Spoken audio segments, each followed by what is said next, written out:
The views expressed are solely those of the speaker and not necessarily those of Paltalk.com, AVM software, or its advertisers.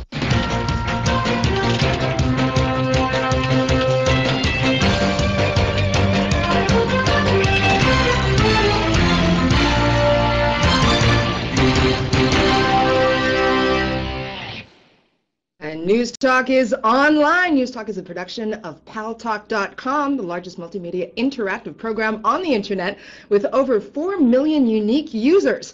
And now on demand on iTunes and syndicated by CRN Digital Talk Radio. That's www.crntalk.com. To cable networks serving an additional 12 million households out there. I'm your host today, Juliette Powell, and our very special guest comes from Cirque du Soleil. In fact, he's a creative director for the brand new show playing right here at Madison Square Gardens in New York called Wintuk. Welcome, Fernand Rinville. Bonjour. Bonjour. How are you? I am good. Thank you so much for joining us. I know that most of the Wintuk performers right now are getting ready for the show tonight. Maybe you can give us some insight as to what that preparation is. It's such a huge and beautiful show.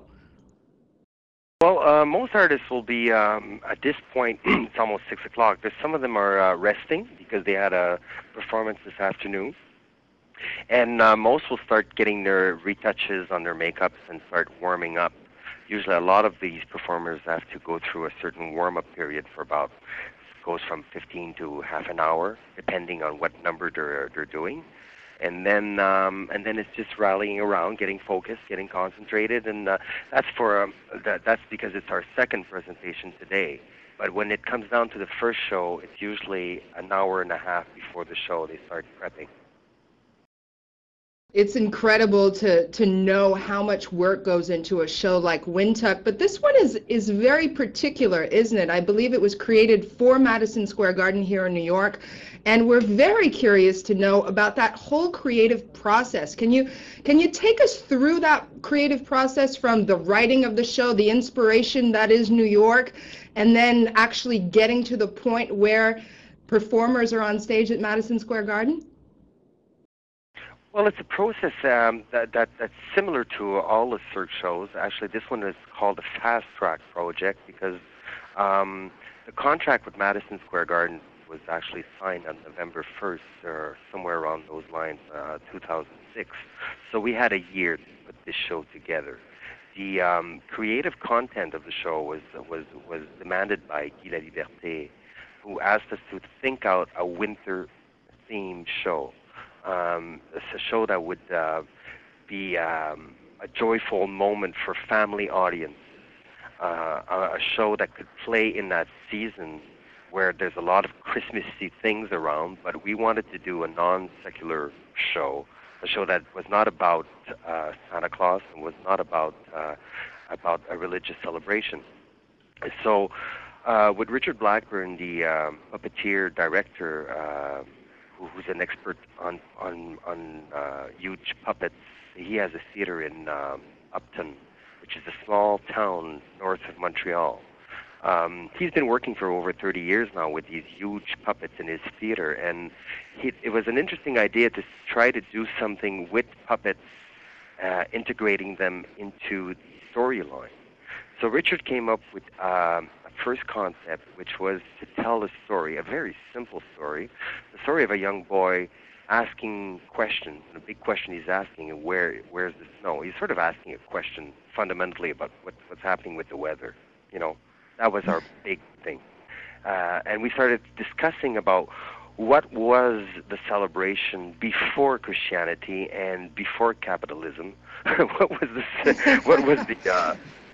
because basically winter solstice, which is the moment where the sun starts taking its rights back, because daylight hours are always like declining before, and right. We get into a world where shadows start getting longer because the sun is lower in the skyline.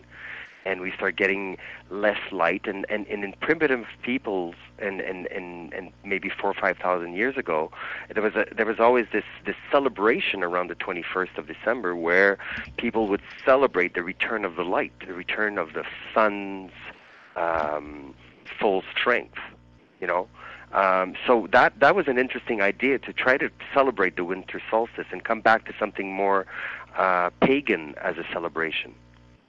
So that was basically the first inspirations, and then from that story, that idea that a young boy would start asking questions about where's the snow? Why is there no snow? It's cold. Everything is there, but the snow is not there. So he's sort of asking a very primary question, but it's also a question of our times. That's underneath that question, which is what's happening to the weather. I think many of us have really decided not only to look at the weather, but also investigate how each one of us can make a difference in that direction. But I must admit to you, Monsieur Rinville, while I was watching the Wintuk show, I was not necessarily thinking about the environment and global warming. And that's great. I'm happy that you weren't, because to us it was just a motivation as artists to try to come up with images, and strong images, and trying to work something out that we could develop in such a short time period.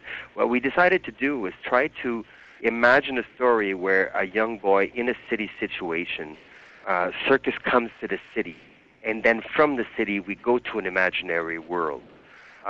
Cirque shows usually takes us into an imaginary world right away, right from the word go.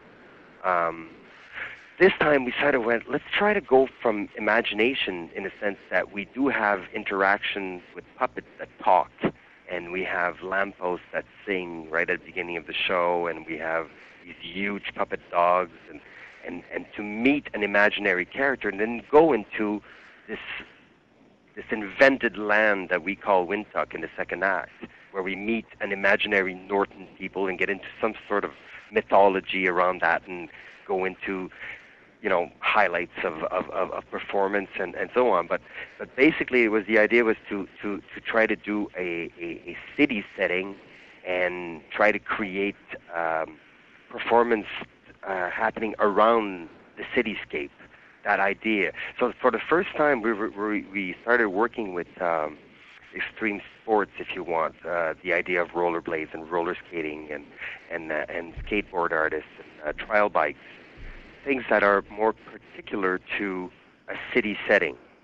That was one of our things we wanted to try. One of the reasons we wanted to try that was actually because the theater at Madison Square Garden does not offer us what Cirque usually has as possibilities when we create shows. We usually create a show and then build a theater around our ideas.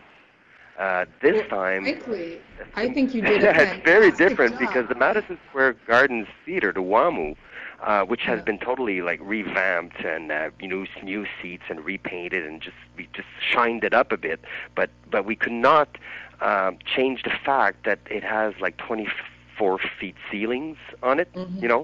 We don't have much height, so some of the wow factors that Circus has accustomed its public to, we can't physically do because the height of the theater doesn't permit it. So we had to try to find a way of doing numbers, acrobatic numbers, that were more horizontal than vertical. Well, how about this? We're going to be showing a clip, Monsieur Rinville, of the Wintuk show, so that everyone who's participating through Paltalk.com who hasn't had a chance to see the show, because we've got people